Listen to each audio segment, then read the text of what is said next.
quantity of the 1924s. These are now much rarer. So they made a lot in 1922 and a lot in 1923, and then they started trickling off in 1924. So here is the 1924 United States government issue peace dollar. If I go to the nationally advertised catalog, I think it's $132, $132 for the 1924, if they even have it. I gotta look it up here real quick. So once again, so now what you have, the 24, is going to be, they haven't even listed it uncirculated.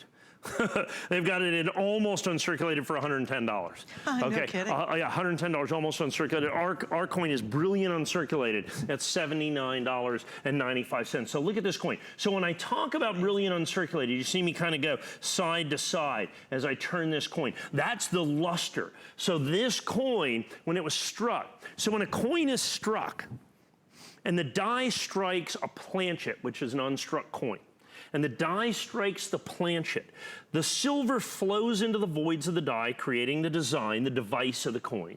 And as it does so, that silver creates what are called flow lines. And those flow lines reflect light in a very, very, very specific way.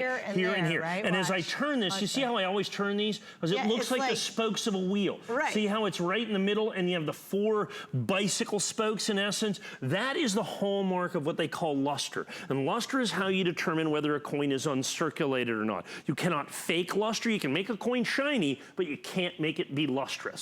Okay, because of those flow lines very specifically reflect light that way. So as I turn this, you see... And if they start to be carried, you lose those almost instantly. Almost instantly. If you touch them, just the oils from your hand, if you touch that coin, immediately begin to degrade the condition of the coin in and of itself. So the 1922 and 1923s are the most common, but they're still very desirable. People absolutely positively want them. Now in the time you get to 1924, now you're starting to look at a pretty significantly much rarer coin, a much more desirable coin, a coin that there are far fewer of than what there are of the 1922s and 1923s. So for me to be able to do a 1924 for the same price as a 1923 is actually pretty exceptional. And Mike, explain that, because we had the 21 and 22 earlier. When we hit the 100th centennial of those, and when we get to these, and it's going to happen to every one of these year after year after year. And explain that again. So what's happened is once a coin gets to be 100 years old, it's a big deal.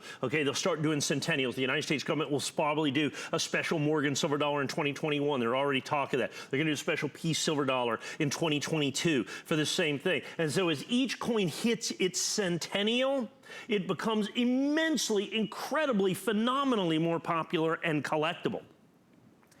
And when there's fewer of those coins, particularly in condition like this, it is critical that you get those coins, absolutely positively. Okay. Now,